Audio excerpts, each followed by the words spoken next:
Awadh computer centre की आज की क्लास में आप सभी का स्वागत है। पिछली क्लास में हमने आपको माइक्रोसॉफ्ट पावर पॉइंट के अंतर्गत एनिमेशन टैब पढ़ाया था और आज की क्लास में हम आपको स्लाइड शो टैब पढ़ाएंगे। तो चलिए हम क्लास को शुरू करते हैं। सबसे पहले हम प्रेजेंटेशन ओपन कर लेते हैं और हम अपनी एक कोई फाइल ओपन कर लेते हैं। यहां पे हमारी फाइल ओपन है। जैसा कि पहले भी आपको बताया गया कि जब भी हम कोई प्रेजेंटेशन बनाते हैं तो उसको प्रेजेंट कराने के लिए, शो कराने के लिए हम स्लाइड शो मेनू का प्रयोग करते हैं। यहां पे अगर हम देखते हैं सबसे पहले जो ऑप्शन है वो फ्रॉम बिगिनिंग का है। मतलब ये आपने स्लाइड बनाया है, जैसे मान लीजिए हम 5 नंबर स्लाइड पे हैं, इस समय हमारा 5 नंबर स्लाइड ओपन है और हम चाहते हैं कि जब हम इसको प्रेजेंट करेंगे, स्लाइड शो कराएंगे, तो हम शुरू से स्लाइड शो कराएंगे। तो अगर हम शुरू से स्लाइड शो कराना चाहते हैं तो हम फ्रॉम बिगिनिंग ऑप्शन लेते हैं। वैसे फ्रॉम बिगिनिंग के लिए आपको शॉर्टकट की मिल जाती है F5। क्या मिल जाता है? F5 जो है शॉर्टकट की मिल जाता है और साथ साथ जब हम करंट स्लाइड से अगर कराना चाहते हैं तो शिफ्ट प्लस F5 मिल जाता है। क्या मिल जाता है? Shift plus F5। तो फिलहाल हमको जो है शुरू से कराना है, ठीक है, बिगिनिंग से कराना है, तो हम फ्रॉम बिगिनिंग पे क्लिक करते हैं और हमारी जो स्लाइड शो है वो जो है यहाँ पे चालू हो जाता है। अब क्योंकि यहां पे ऑन माउस क्लिक लगा है, इसलिए जब भी हम क्लिक करेंगे तभी हमारी स्लाइड चेंज होती है। हम पिछले क्लास में आपको बताया है कि हम कैसे ऑटोमेटिक कर सकते हैं और कैसे हम मैनुअली, मतलब कि हम क्लिक करने पर जो है चेंज कर सकते हैं। तो इस तरह से अगर हमारा जो स्लाइड शो है वो फुल स्क्रीन में चल रहा है, प्ले है, और उसको रोकना है तो आप एस्केप की दबा सकते हैं और एस्केप की से आप जो है स्लाइड शो से बाहर आ जाते हैं। इसी तरह आपने देखा कि हम भले ही हमारी जो स्लाइड है वो ये खुली है या ये खुली है, लेकिन जब हम शुरू से कराना चाहते हैं तो फ्रॉम बिगिनिंग का यूज करते हैं। लेकिन हम चाहते हैं कि हमारी ये स्लाइड ओपन है और यहीं से हम जो है स्लाइड शो स्टार्ट करें, मतलब पहले वाली स्लाइड ना शो हो, नीचे वाली स्लाइड शो हो, या जो करंट है ये, तो हम यहां पे फ्रॉम करंट स्लाइड लेंगे और यहीं से हमारा जो प्रेजेंटेशन है वो स्टार्ट हो जाता है।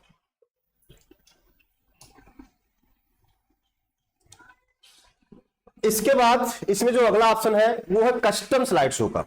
जैसे मान लीजिए आपने इसमें 10, 12, 15 स्लाइड बनाया है और आप चाहते हो कि सभी स्लाइड को हम प्रेजेंट नहीं करेंगे, इसमें से कुछ स्लाइड को हम प्रेजेंटेशन के दौरान जब हम स्लाइड शो कराएंगे तो उसमें से कुछ स्लाइड को हम अलग करना चाहते हैं, मतलब कि वो स्क्रीन पर प्ले ना हो।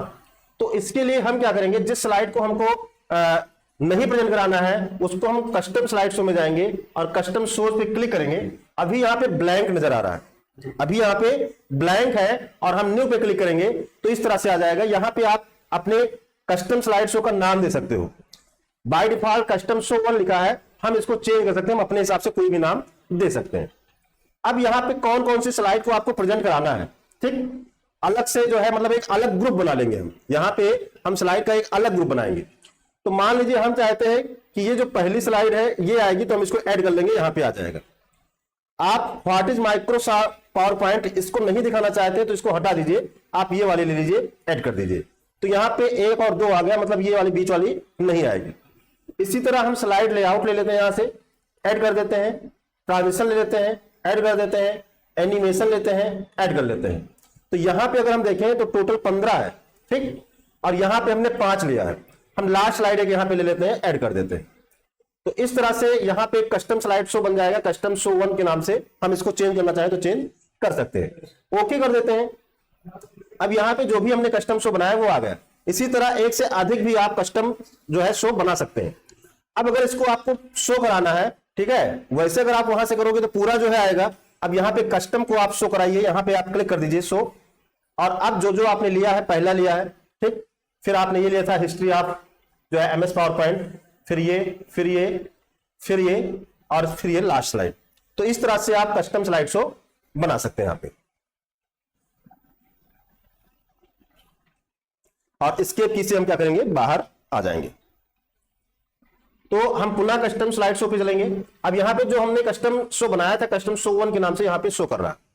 डायरेक्टली आपको करना, प्ले कराना है तो आप यहीं से इसको प्ले करा सकते हो, ठीक। अच्छा, इसमें जो है कस्टम शो में आप फिर से जाके और एडिट करना चाहते हैं। एडिट का मतलब हुआ कि किसी स्लाइड को यहां से रिमूव करना है इस लिस्ट में से और किसी को जोड़ना है, तो आप एडिट पे चले जाओ, ठीक है। अगर मान लीजिए इसको हटाना है तो आप यहां पे रिमूव कर दो, हट जाएगा। ठीक, इसको रिमूव करना है रिमूव कर दो, या इसमें से कोई स्लाइड जो छूट गया और उसको लाना चाहते तो यहाँ पे ऐड कर लो। ठीक, तो इस तरह से ऐड हो जाएगा। और अगर मान लीजिए आपका इसका जो ऑर्डर है, इसको चेंज करना है, किसी को ऊपर ले जाना है, किसी को नीचे ले जाना है, तो मान लो इसको ऊपर ले जाना है तो यहाँ पे बटन मिल जाती है, हम यहाँ से इसको ऊपर ले जा सकते हैं या नीचे ले जा सकते हैं। ठीक है, ऐसे कोई और आपको जोड़ना है यहाँ पे तो आप यहाँ पे ऐड करेंगे और ये आ गया, इसको मान लीजिए ऊपर ले जाना है तो यहाँ से हम इसको ऊपर ले जा सकते हैं। तो इस तरह से आप यहाँ पे ये सारी सेटिंग कर सकते हैं। ठीक है, एडिट हमने कर लिया और ओके करेंगे तो अब यहाँ पे इतनी स्लाइड आ गई है। अगर आपको नहीं जरूरत है तो आप इसको रिमूव भी कर सकते हो, आप इसको रिमूव कर सकते हो, या इसको कॉपी करना है तो आप कॉपी भी कर सकते हो। फिलहाल हम इसको ऐसे क्लोज कर देते हैं, अभी हम इसको रिमूव नहीं करेंगे। तो शायद कस्टम स्लाइड शो आपको समझ में आ गया होगा। अब इसके बाद है सेटअप स्लाइड शो।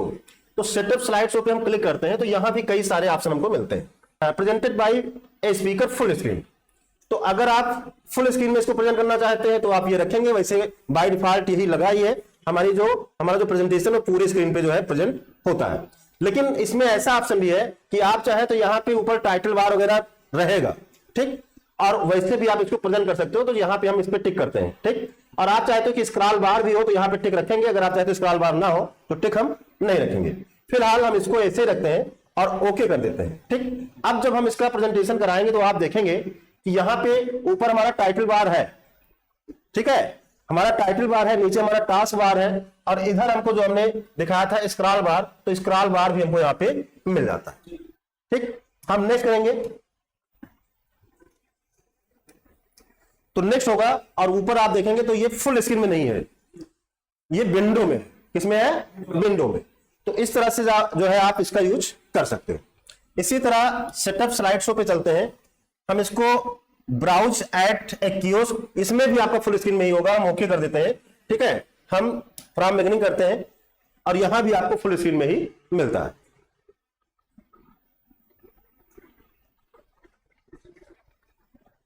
यहां से हम एस्केप करेंगे। इसके बाद पुनः जो है सेटअप पे जाएंगे।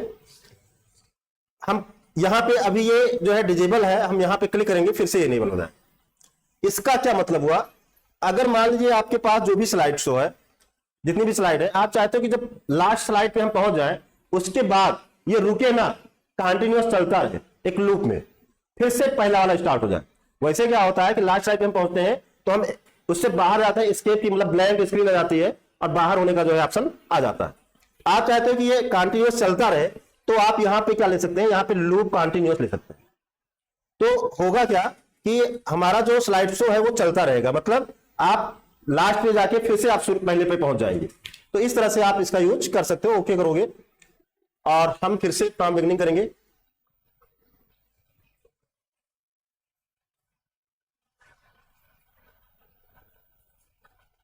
अब ये लास्ट स्लाइड है हमारी, और ये खत्म होने के बाद वैसे क्या होता है, हम एग्जिट हो जाते हैं। वैसे क्या होता है, एग्जिट होते हैं, लेकिन यहां खत्म होने के बाद भी हमारा जो है फिर से शुरू हो जाएगा, फिर से हम पहले वाले पे पहुंच गए और इस तरह से हम नेक्स्ट कर सकते हैं। तो ये लूप हो गया, क्या हो गया, लूप।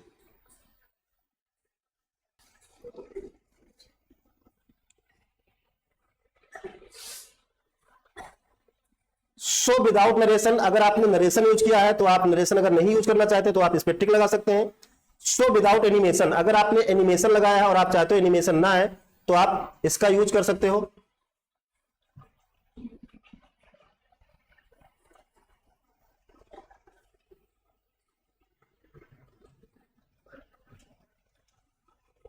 अब यहां पे देखिए, यहां पे आपने देखा इसके पहले जो हमारा था टेक्स्ट था वो क्या चल रहा था, मतलब उसमें एनिमेशन लगा था, धीरे धीरे आ रहा था, तो हमने वहां पे एनिमेशन हटा दिया। तो जितने भी आप एनिमेशन लगाए होंगे सब हट जाएगा, बस आपका सिंपल आपकी स्लाइड आ जाएगी। ठीक,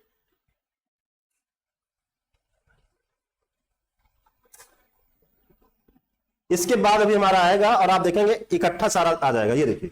जबकि इसके पहले वाले में क्या था कि जो है मतलब एक एक करके आ रहा था, तो ये हो गया।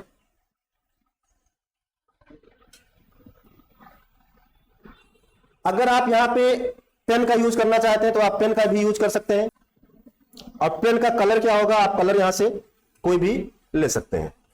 एक ऑप्शन आपको यहां पे मिल जाता है शो स्लाइड, मतलब अगर आप जो है यहाँ पे मान लीजिए 15 स्लाइड बनाए हैं और 15 स्लाइड में आप चाहते हैं केवल 1 से 10 तक ही शो हो, ठीक, या 1 से 5 तक, तो आप यहां से फ्रॉम लिख दीजिए 1, और यहां पे 15 स्लाइड है, हम कर देते हैं केवल 5।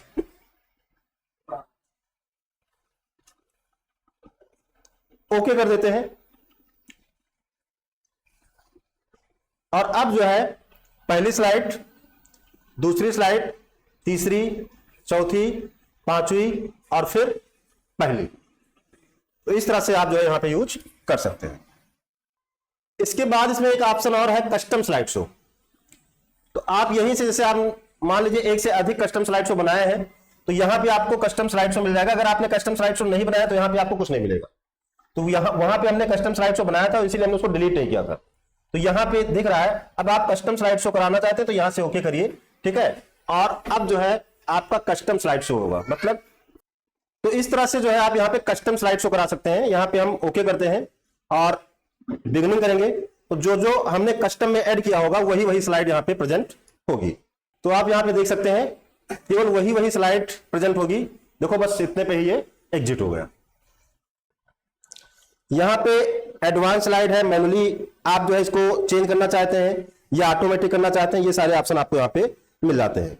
यहाँ पे आपको प्राइमरी मॉनिटर, जैसे मान लीजिए आप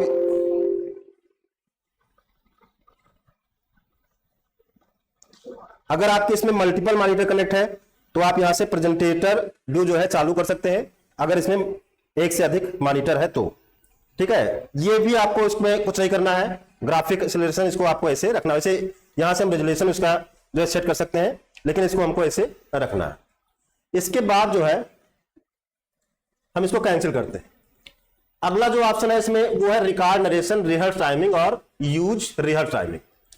तो सबसे पहले यहां पे हम रिहर्स टाइमिंग करेंगे। जैसे मान लीजिए आप स्लाइड बनाए हैं, आपको स्लाइड पे कुछ समझाना है, बताना है, और आप ये देखना चाहते हो कि हम एक स्लाइड पे कितनी देर रुकेंगे, हम एक स्लाइड पे कितना देर रुककर समझाएंगे, वो आपको अगर देखना है तो आप रिकॉर्ड नरेशन रिहर्स टाइमिंग का यूज कर सकते हो, रिहर्स टाइमिंग का यूज कर सकते हो। तो इससे होगा क्या कि आप एक स्लाइड पे कितना देर रुक रहे हैं, ठीक है, कितनी देर समझा रहे हैं, वो आपका रिकॉर्ड होता रहेगा। जैसे आप नेक्स्ट करोगे फिर उसका रिकॉर्डिंग चालू हो जाएगा, ठीक है। फिर आपने बोला, उस पर समझाया, और फिर जो है आप नेक्स्ट करोगे तो उसका रिकॉर्डिंग चालू हो जाएगा। तो आप देख सकते हो कि हमें जैसे मान लीजिए आपको बोला गया कि आपको इस प्रेजेंटेशन को टोटल 15 मिनट में समझाना है, तो आप रिकॉर्ड करोगे, समझाओगे, उसके बाद आपको यह पता चल जाएगा कि हमको बोलने में कितना समय लग रहा है। अब किस तरह से हम जो है 15 मिनट में इसको समझाएं, क्या छोड़े, क्या इसमें रखें, वो उसका जो है आप रिहर्सल कर सकते हो। तो चलिए हम यहाँ पे देखते हैं। यहाँ पे हम रिहर्स टाइमिंग पे क्लिक करेंगे और यहाँ पे देखिए टाइमिंग चल रहा है, ठीक, यहाँ पे टाइमिंग चल रहा है। अब हम क्या करते हैं, नेक्स्ट करते हैं। तो देखो यहां से तो 0 हो गया और यहां से पूरा चल रहा है, मतलब जितनी स्लाइड है यहाँ पे सारी स्लाइड का रहेगा, यहाँ पे केवल इस स्लाइड का रहेगा। हम इस स्लाइड पे कितना देर बोल रहे हैं वो आप यहाँ पे देखें, रिकॉर्ड हो रहा है। इसके बाद फिर से जो है मान लीजिए इस पे आपने समझा दिया, बता दिया, आप नेक्स्ट करोगे तो आप देखेंगे यहाँ पे फिर से नई स्लाइड का जो है टाइमिंग चालू हो गया। और ये टोटल स्लाइड का है, जो भी आप स्लाइड प्रेजेंट कर रहे हैं सब पे कितना समय लग रहा है।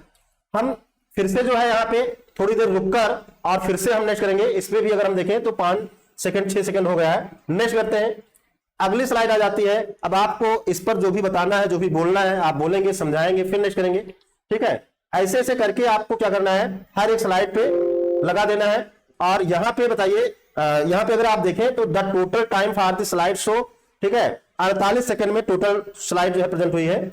और ये कह रहा है do you want to keep the new slide timing to use when you view the slide show. अगर आपको इसको रखना है तो आप रख सकते हैं, इसके लिए आपको यस करना होगा और ये जो है आ जाएगा। अब यहाँ पे अगर आप देखें तो पहली स्लाइड 7 सेकंड के लिए है, दूसरी स्लाइड पे हम 16 सेकंड रुके हैं, तीसरी स्लाइड पे 9 सेकंड है, चौथी स्लाइड पे समय यहाँ पे नहीं दिया गया, कुछ भी नहीं लगा होगा, नेक्स्ट कर दिए होंगे, 5 पे 6 सेकंड है, ठीक है। फिर ऐसे ऐसे जो है करके यहाँ पे आपको दिखा। अच्छा यहाँ पे ये जो समय नहीं है, क्यों नहीं है ये भी हम आपको बता दें, क्योंकि हमने कस्टम व्यू चालू किया था, ठीक है, और उस कस्टम व्यू में ये वाली स्लाइड नहीं थी या नीचे वाली स्लाइड नहीं थी, ये जो भी स्लाइड है ये नहीं थी, इसलिए यहाँ पे टाइमिंग नहीं लगा है। और लास्ट वाली स्लाइड में आपका जो है 1 सेकंड का लगा है। तो अब हम क्या करते हैं, हम यहाँ पे अगर देखें तो यहाँ पे यूज रिहर्स टाइमिंग का है। अभी इसके पहले एनिमेशन में हम जाते हैं, ठीक है। तो यहाँ पे ऑन माउस क्लिक लगा है, ठीक है, इसको हमको हटा देना है। अच्छा आप चाहते हो कि ये ऑटोमेटिक जितना सेकंड हमने वो किया है उसी हिसाब से चले, तो आपको क्या करना है, स्लाइड शो पे जाना है, फ्रॉम बिगिनिंग कर देना है। और जितनी देर के लिए स्लाइड पे आप रुके होंगे उतनी देर बाद जो है आपकी जो स्लाइड है वो ऑटोमेटिक चेंज हो जाएगी। हमको लिखना भी नहीं पड़ा वहां पे, ठीक है, ऑटोमेटिकली वाले में हमको समय भी नहीं देना पड़ा, और ये ऑटोमेटिक अपने हिसाब से जो भी वहां पे समय रिकॉर्ड हुआ था उसके हिसाब से ये जो है चेंज हो जाएगा। सबसे ज्यादा उसमें समय लिया था 16 सेकंड, तो 16 सेकंड के बाद जो है चेंज हुआ है। तो इस तरह से आप देख सकते हैं कि क्या फायदा है जो है रिहर्स टाइमिंग का।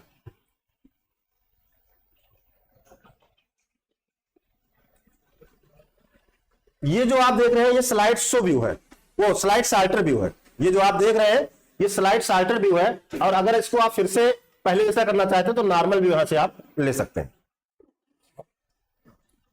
तो हम स्लाइड शो में जाके, ठीक है, रिकॉर्ड नरेशन, इसमें क्या है, इसमें अगर आप चाहते हो कि हम जो बोल रहे हैं वो भी रिकॉर्ड हो, जो हम समझा रहे हैं, ठीक है, वो भी रिकॉर्ड हो, स्लाइड्स के साथ साथ हमारा जो हम बोल रहे हैं माइक अगर हम यूज कर रहे हैं तो वो भी रिकॉर्ड हो। तो आप अगर आपके सिस्टम में, आपके लैपटॉप में माइक कनेक्ट है तो आप क्या कर सकते हैं, यहां से आप जो है माइक्रोफोन वगैरह सेट कर सकते हो। जैसे यहां पे हम जाते हैं तो यहां पे कोई माइक्रोफोन कनेक्ट है, क्योंकि हमारे सिस्टम का जो माइक्रोफोन है वो कनेक्ट है, तो जब हम बोलते हैं तो यहां पे लेवल इसका बढ़ता है, ठीक है।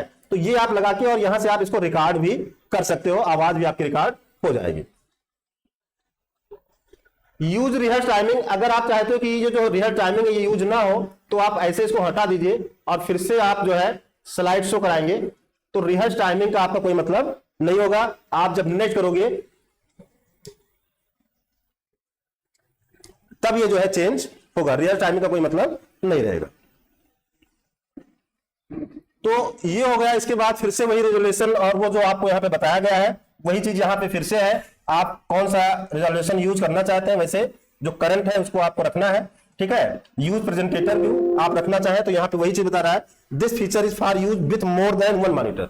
अगर आपके पास एक से अधिक मॉनिटर कनेक्ट है तो आप इसका यूज कर सकते हैं, but only one monitor was detected, क्योंकि हमारे इस सिस्टम से केवल एक ही मॉनिटर लगा है, ठीक है। To see if your computer can display on multiple monitor click the check button.